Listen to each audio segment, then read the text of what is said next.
Good morning and welcome back to our second hour of the live morning show. And Richard, would you like to introduce our guest? Sure, absolutely. We have our first president in the house. How do you like that, folks? Our first president in the house. This is All right. Joyce Dantzler of the Rocky Mount Railroad Museum.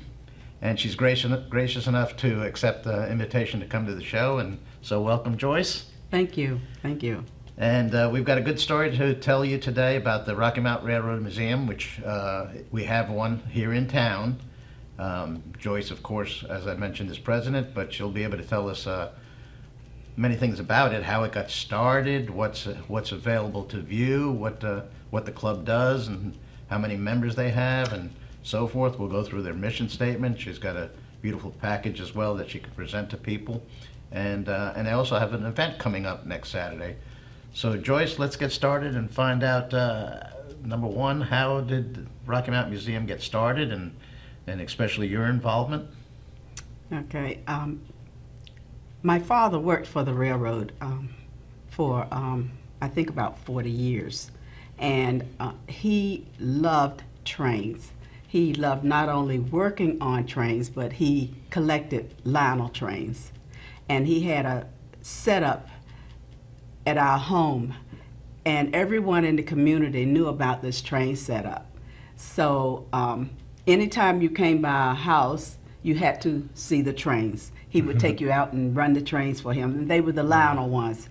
And so after he passed away, I put the trains in storage, and some years later I said, Daddy always enjoyed sharing his trains. I need to do something, to keep this going. So I said, I'll look into starting a museum. So I talked to several people that I knew, some friends that I had grown up with in elementary school, and some of them their parents also had worked for the railroad. So we got together, we started talking about it, and we started this railroad. We got our tax identification in December, and so of 2010. 2010, okay. And 2010, and so we started rolling then, and we would meet at different places. We would meet at a restaurant and have dinner, and then proceed with our meeting. And we just kind of knocked around, keeping the faith, and kept, asking people, inviting people to join, and a lot of the train collectors in the area and enthusiasts took interest, and they also became a part of the museum. And we just started growing like that. For a few years, we had a setup out at the mall at Christmas time, and we would have a big table layout of Lionel trains, and we would run that, and then we had other artifacts that were also set up in this location. So we did that, I think, for about 3 years straight.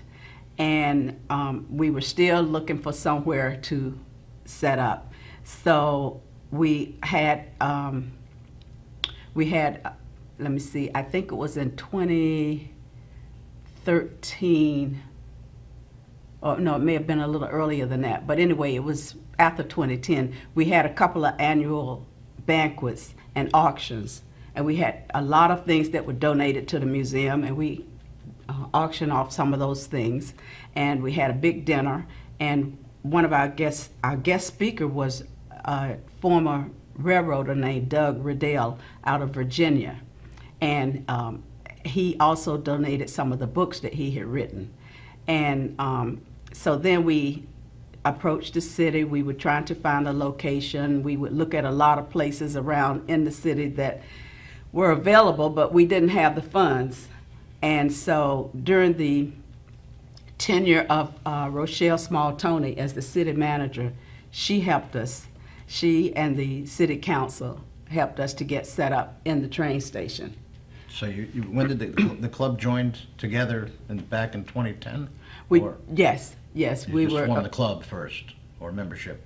Right, just the club and membership. We didn't have a location. And then you decided to approach the city to try to see if we could do something in town to set up? We did. We tried on our own, and then we tried to see, we went to several places. I think we went to the Imperial Center to see if they could help us, and then we went to the city, and I don't know how many times we went to different places, but I know finally, like I said, when Rochelle Small-Toney was city manager, that's when it came about. So we were just really appreciative of what she and the city council did to get us set up in the train station. So where are you located in the train station? Because I did not, until we started talking about it, I didn't know we had a museum there at the train station. So it's been a while since I've been to the train station. So where are you located in there? We're located, if you come in the main front door, we before you go up the steps to go to the ticket agents, we're right there off to your left where the elevators are. Okay. You just come through that alcove, and we're directly in front of you. Okay. And you can go in. You can go in at any time. our hours and days, right now we're only open on Saturday because we're short-staffed. And we're open on Saturdays from 12 until 3. Holidays, we're not open. But Saturdays from 12 until 3. And we are also open by appointment if someone has, maybe a family group that has come into town and it's not Saturday and they want them to come to the Railroad Museum. They have at least 6 members who will come, we will also schedule an appointment for that. Okay. And would you open it, for example, for like a field trip of a class 1? Oh, yes, definitely. In fact, that is what one of our objectives is, to get to the point where we can contact the schools and have the kids to come for field trips. But we still need to get more workers, volunteers. That is what we need, is volunteers. Now, how many members do you have? We have on roll 42 about 42 members on roll. And these members are really folks that love the railroad or had experience working with the railroad, or are collectors? Some of them are, and I think the majority of them, I think, just really remember the railroad from yesteryear. Okay. Okay, and so they wanted to be a part of the museum. We have some who are retired railroaders. We have several who are railroad enthusiasts. They have their own collections. And so, we're made up of just all types of people, who have an interest in supporting the museum. So really all this dream started because of your dad's initial collection? Exactly. I said, well, I need to do something with these trains. They're in storage. I need to do something with them. There's no need to just let them sit and go to waste. Which, when we talk to people, we have some people who come in sometimes and they'll say, oh, I have a collection, or my dad had a collection, or, my kids, when they were small, they had a collection and it's in the attic. And we're like, well, would you consider, donating it to the museum, or even loaning it to the museum for long term? Because if you let it just sit, it's not going to come to any good. Right. Yeah. And that was what I looked at with my dad's trains. I was like, just sitting in storage is not going to do any good. So that's why, we always try to encourage people who say they have train and railroad artifacts to consider placing them in the museum. And so, like your dad's collection, how many individual little trains is it, or? Oh. He had the track, and he had the little village or whatever it Yeah, was? he did. He had the whole layout, the track, the village, the engines. He had one engine, I remember, that he would, now this was back in the day, I'm sure that they've changed them a lot since then, but at that time he would buy these little tablets that he could put in the smokestack. And when the train would go around, it would smoke, Oh, yeah. So I'm sure now everything is done, Digital. Yeah, mine had a little container of oil that you drip, a couple drops of oil in there, and it actually made it smoke. Oh, okay. That was what mine had. Okay. But, you mentioned about field trips, and what would be a good thing is to tie in, if you were able to get a field trip come in during the week, is to tie in with the fire museum right across the street. And a field trip, they go to the train station, they step over to the fire station and see the fire museum, all in one field trip. It would be a good thing. And all they would need to do is call the office over there and let them know that, hey, we got 20 kids coming at 2 o'clock. We'll be finishing up with the train station and come right over.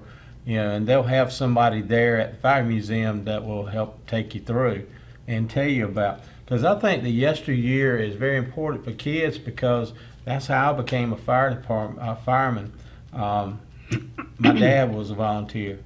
And kids see their dad being a railroader, and they say, I think I'm going to be a railroad person. Exactly. And that's how they become working for the railroad. So that's how I got into the fire service. So I think it's important for those traditions and those yesteryears to remember, and have these older people tell about it, so they can inspire a kid to do that and to go into that field. So when I go down to the railroad station to see the museum, what will I see?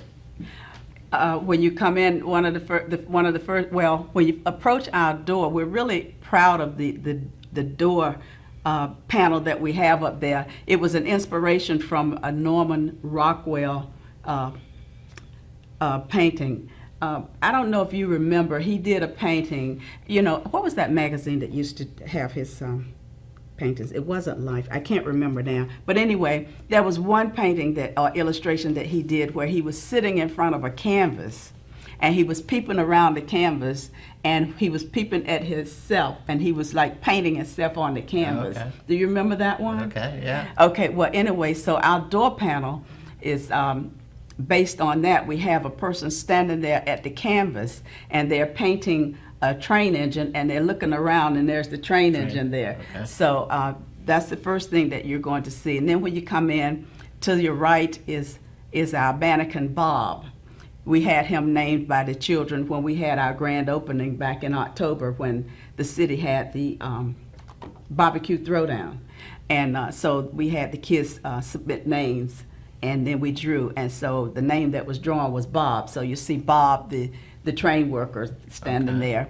And then right off behind Bob, there is an operational train that the kids can push a button, and the train will go around the side of the wall down to the other end. And it has a scenery here, farm animals and things. And then at the other end, it has a lake, and they have people on the lake. And the train comes right on back around, and it comes to a point and it stops. So it goes all around the room? No, it goes around. It goes around the side wall and the back wall, and then it just comes back up. Okay.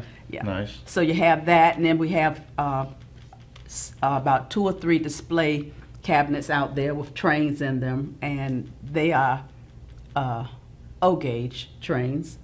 And we have several old pictures that are hanging up there, beautiful old engines. These were the pictures that my father had in his train house, a lot of them.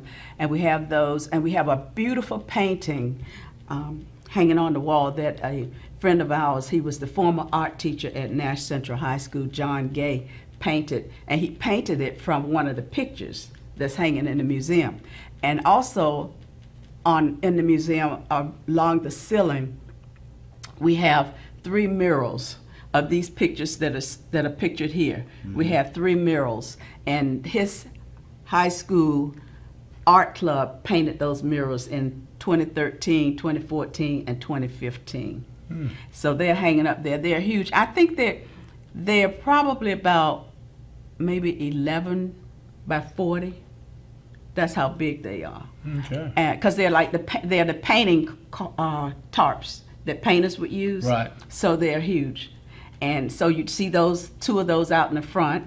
And then when you go in the back room, we have a table layout, and that's an HO gauge, and it runs around. You have a little trolley car in the village area, and then you have 2 sets of trains. You have a CSX train on one track and an Amtrak train on the other that goes around.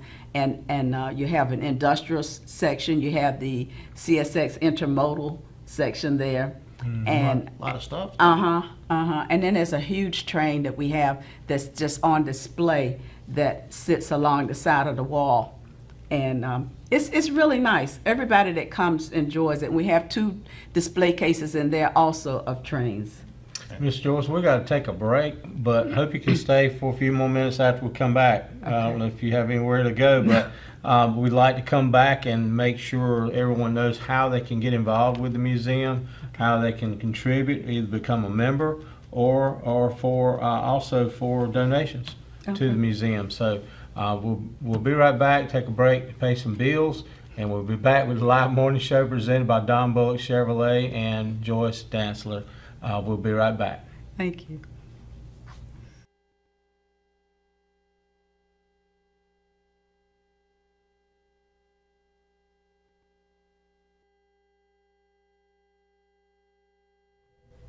Okay, welcome back, and thank you, Fred, for that last look at weather. We went to weather a little bit early because Fred has to go to a meeting, but we will catch this caller. Good morning, you're on the air. Good morning, Philip. How are you doing? Doing great. That sounds like a railroader right there. Yes, sir. Are you still taking birthdays? We sure are, sure are. What you got? Okay, I got 3 birthdays and an anniversary. Okay. Okay, birthday is on the 15th is Victoria Cole, And Victoria. Okay. and then Gibson Cole. Gibson. Yeah, All right. their husband and wife, and tomorrow is their birthday on the 15th. They're the same age, same day, same year. And what was her name? Victoria And Gibson. Gibson Cole. Okay. And the birthday's on tomorrow. And like I say, born same day, same year. And actually tomorrow is their anniversary also. Well, they made it simple, didn't they? Yeah, he was smart on that. That was He kind of said, smart. That must have been his decision, yeah. Yeah, since it's his birthday, he wouldn't forget hers on the anniversary. That's right. That's a good move. Yeah. So they've been married 3 years. 3 years. And then on the 17th is my granddaughter's, Kelly Grace Lewis. Kelly? That's Yes, sir. her birthday. And Okay. she'll be 20 on the 17th. All right. All right. What you think of our guest from the Railroad Museum? Well, I still not able to get on there online or That's anything. right. You're still having some difficulty there, but Yeah. It's all knows in it's on my end. yeah. Okay. Well, I appreciate you calling in these birthdays this morning. All right, Phillips, you have a good weekend now. You too now. Okay. Thank you, brother. All right. Bye. All right. Back again with Joyce Dantzler with the I want to say Children's Museum, the Train Museum, The Rocky Mountain Railroad Museum. yeah, the Railroad Museum, and let's see. I know you had a mission statement over there, Richard. Yeah, Their mission statement. Yeah, the museum actually has a complete package of that they give out to people that come down to the train station to see. And the mission statement, the reason that they started the museum, to preserve the historic and economic impact of the railroad industry in the development of Rocky Mount in the early days, to provide an entertaining and educational experience of railroading through model railroad layouts, which is where would be good for the students to come and see, especially for those field trips. And a lot of the young kids may not know much about railroad at all. Yeah. And then lastly, to honor and recognize local citizens who worked in the railroad industry. And a couple of my buddies, Tim Walker and David Whitman, are part of the railroad.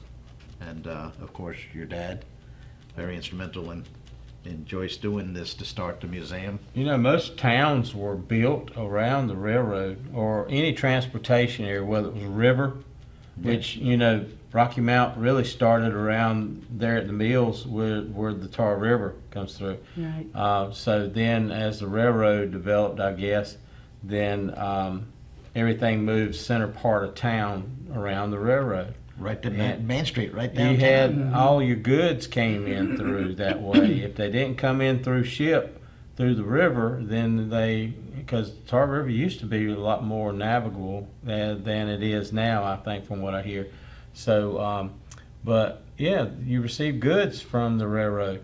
So all your towns pretty much had a big time thing about being built around the railroad industry.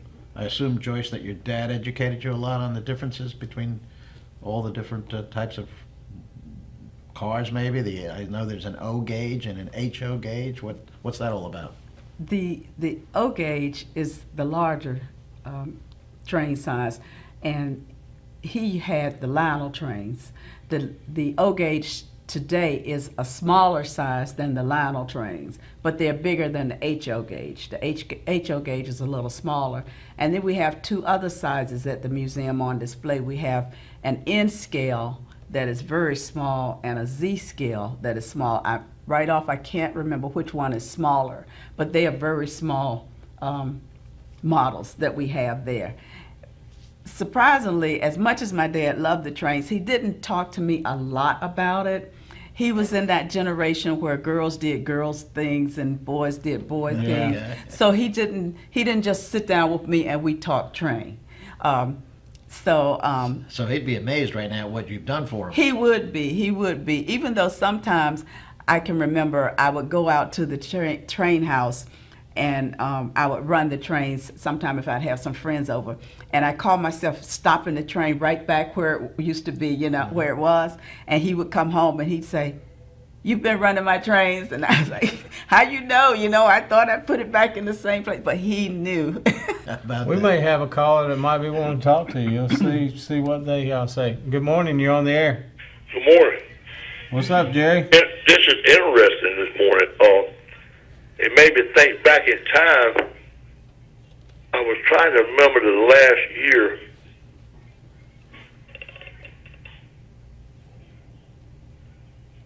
You still there? Yeah, we're here. I got an echo, I think. But I think it was in the 70s. Was this in the museum or anything in history of the last run from Rocky Mount to Kelford? Rocky Mount to where? To Kelford, North Carolina. The track used to run through Tarver, went all out, speed, all the little towns, and they had a bicentennial, but I was trying to remember what year it was now that they took that track up and done away with that, like we were talking about transporting back in time and all. Yeah. But that train used to run from Rocky Mount to Kelford, North Carolina. I'm not familiar with that, but I have talked with, excuse me, over the years, I've talked with a lot of railroaders who have given me information about different, I think they called them spur lines and that went, into my daddy's daddy, back in the early 1900s, back when they had teletype and all, I remember being brought up in conversations that, but I want to say it was in the 70s, because they ran the train from Rocky Mount to Kelford, because my uncle in this little town of Kelford, they had a train station right there. Well, back in those days, you could pick up. Kelford. It's over there by Roxabelle, over in that county. I remember hearing people in Sharpsburg saying they'd get on a train and ride to Elm City or Wilson, just pick up a train ride from the little depot there in Sharpsburg, right, and catch it. So yeah. But I thought that was kind of interesting when she was talking about the museum. It would be more history involved. Yeah. Of it, Yeah, that's true. Come down and take a look. That's right. You need to come take a look at it, Jerry. I do. I was really. I remember a while back, Milton Bullock was singing over there on Wednesdays. Right. Yeah. Right. Is he still doing that? I just saw him this past Wednesday. I think he had told me when I talked with him a couple of months ago that he was going to only sing on the first Wednesday of the month, I think. But I did see him this Wednesday of this week, so maybe he's gone back to his regular schedule. All right. Yeah, he's got the magic. I'm going to check it out. This sounds interesting here. Yeah. Y'all have a good weekend. All right, come see her. Thank you. Yeah, and you've got an event coming up. Yes. That's the 22nd, which is Saturday week, a week from tomorrow, is from 2 to 5 p.m. at the Railroad Museum. No, it's going to be at the Oh, library. no, it's at the Browse Memorial Library. That's right. We do have another caller. I'm going to hit back on that. We like to take callers in. Now, this is a railroad guy, too. Good morning. You're on the air. Good morning, good morning. Joyce, I hate to ask you this. I'm kind of embarrassed about it. I can see your daddy and this and that. What is your daddy's name? Thomas Edwards Jr. Tommy Edwards Jr. Yes, ma'am. I could not think because I hired out in 71 and as a fireman, and I qualified with your daddy many times on the Right. passenger train. Right. Okay. But Yeah. I could see him, Joyce. I could see him, but I could not think. The name just slipped me. But Tommy Edwards, he was back there, and them contactors on them passenger units, they were covered wagons back then, and he had paper cups, he had clothespins broken in half, and them little clothespins as a wedge would wedge in them contactors that wouldn't come in.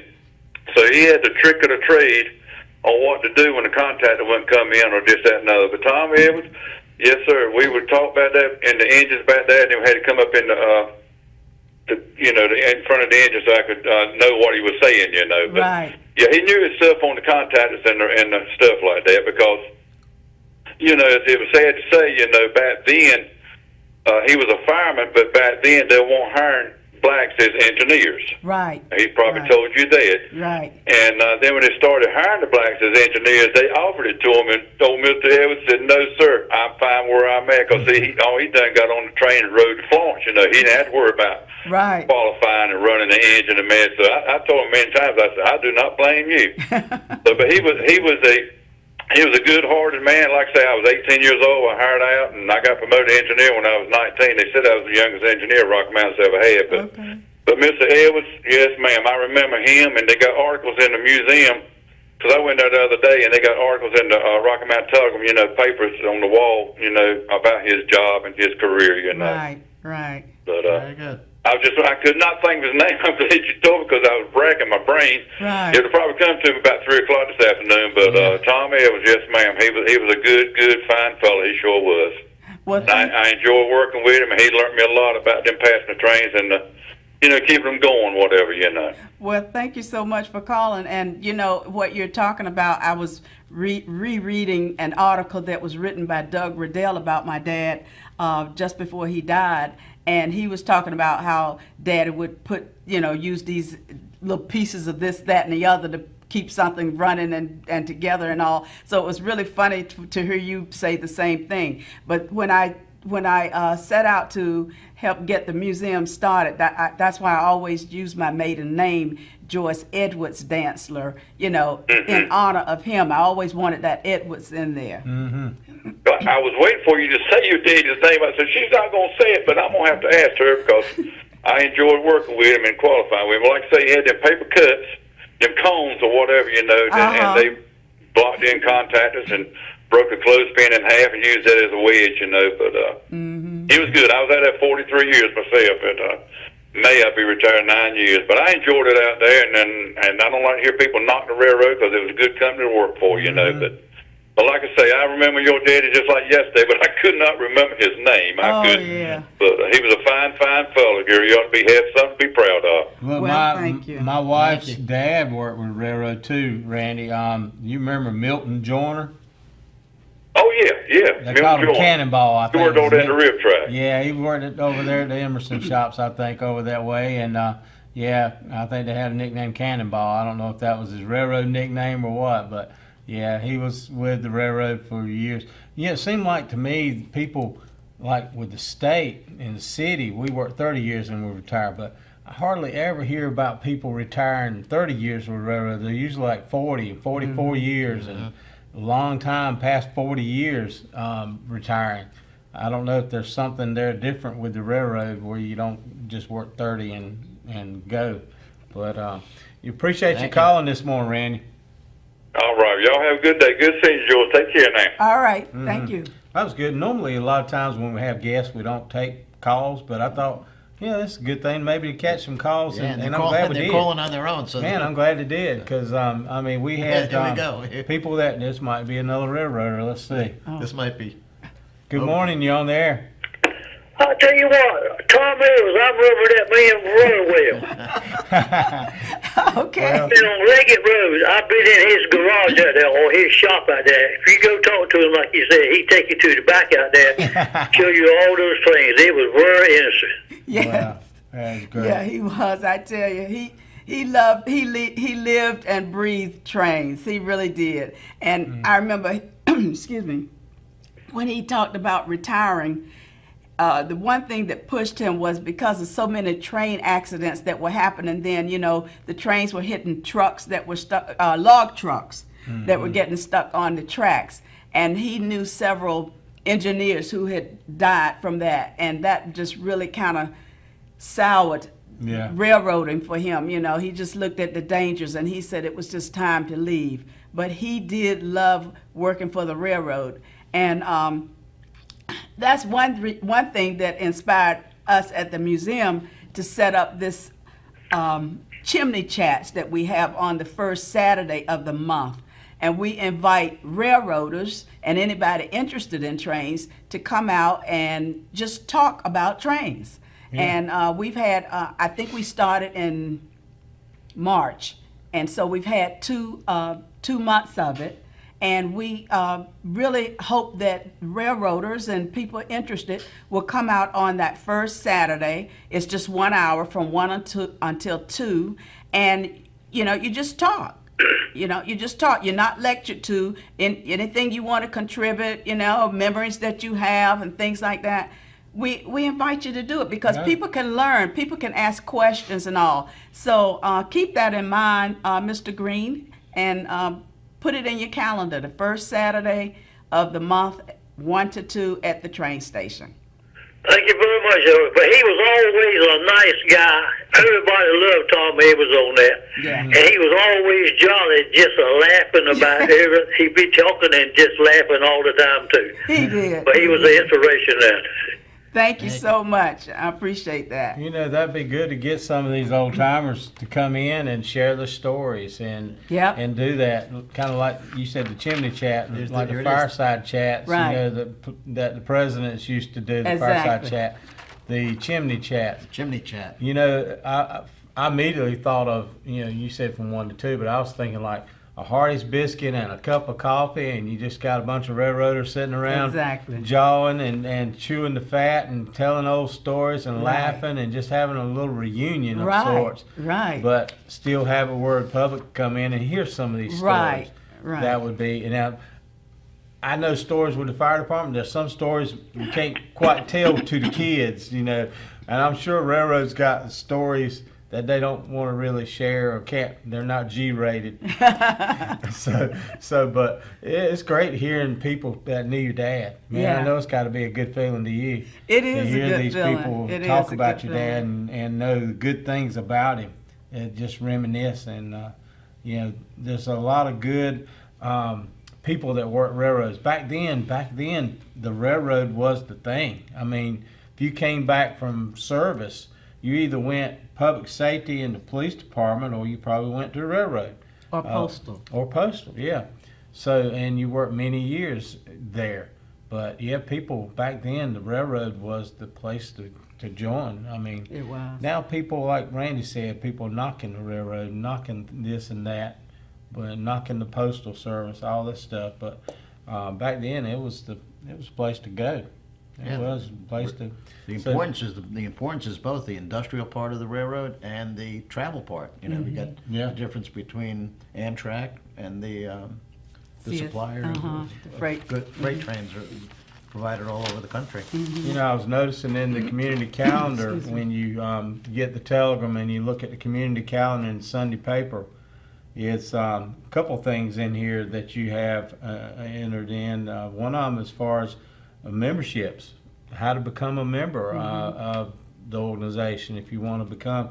Talk a little bit about that, how if someone is interested in being a member and you say you got 40-some members, how can someone join your membership?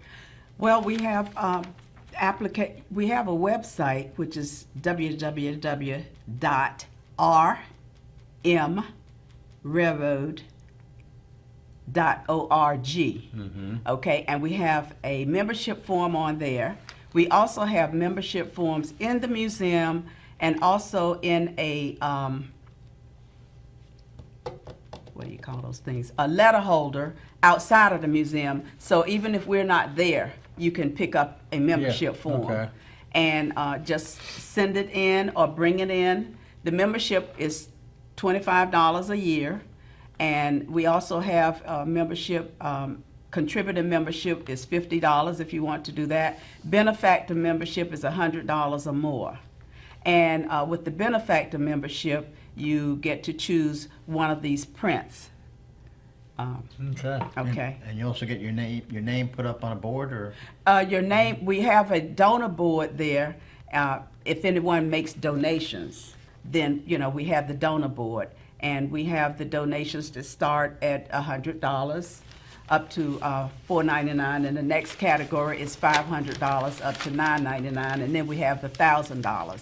So we have the donor board, and That's inside the. that's inside the museum, yes. And we appreciate people who've made financial donations, in addition to artifacts and train items as well. So we do appreciate that, but. Like I said, a membership is easy. It's just $25. We're now on Facebook also. So we have the website and we're on Facebook. The website's very impressive. I went last night to the website. Oh, good. Very impressive website. And looking forward to actually going down now to see it live. Well, great, Oh. great. Now, it's in the lobby area of where. It's in the lobby, the lower lobby when you first come in. Like I said, instead of going up the steps to the ticket agent, you just come in and you turn left, like you're going to get on the elevators, and we're straight ahead Straight in to your front. left. So Saturdays when you're open, is there any chance that the people that are going to travel on the Amtrak train, can they stop in? I mean, what? Yes, and we have some people, because many times the trains are delayed. Right, so And they can- so people do come in and they, take a tour of the museum. And we have 2 volunteers that work there. And you're working this Saturday, I'm right? working this Saturday. Now you can go down Yes. and see Joyce in person. That's right. I'm working this Saturday, and next Saturday we won't be open because we're having the reception at the library And I from do 2 want to until touch 5. on that again, Okay. because the caller came in and we took that. Saturday week, April 22nd, from 2 to 5, it's the annual reception and membership meeting. So if you're not a current member and you're thinking about joining, this will be a good time probably to come to this little reception and join and do it all and meet people as you join. Right. You could do that at the Browse Memorial Library. Keynote speaker is Billy Moy. He's the transportation safety and health consultant with DOE, DOT, and DOL. First responders and adult education college programs. The topic is railroad history and milestones in Rocky Mount. That's going to be the topic that day. So they can just come to it, or they still need to call and I guess RSVP. We still need for you to call because we had a cutoff date of the 8th. Yeah. But we, since this is, what's the date, the 14th? 14th. Yeah. Okay, We're this is the past that. 14th, so we're past the 8th. But if you're interested in coming, we would definitely appreciate your calling to let us know, because we will be providing light hors d'oeuvres. Or if you don't call, just don't eat or drink anything. Okay. No, but I'll give you a name and a number to call if you do think you want to go to this next Saturday and become a member, or to come by and find out what it's about. Ron Lohmeyer, his number is 434-941-3121. Again, that's 434-941-3121. Or you can probably contact Joyce. She's given us cards for her number, and you can of course call us in any time in the morning show and get those numbers too. So, but it's been a pleasure having you with us this morning. You know what I find the most interesting of all this? Every bit of it is interesting, but I love the fact that your dad lives, in perpetuity with the fact that the Railroad Museum was started because of him. Right. Yeah, and Great it's job, a good Joyce. tribute that Thank the you. callers this morning, knowing your dad, Yes. that would be special to me. I know it was to you. That really Yeah, touched that my was- heart, and I appreciate you all calling. I really do. That makes me feel so good. Yeah, knowing that your dad, not only they said good things about him, they didn't say, oh, he was a mean little blah, blah, blah. Yeah, yeah, knowing that he was who you saw him as, and they saw him too. Show them the picture too. Yeah, that picture. Oh, that's your dad's picture? Oh, man, yeah.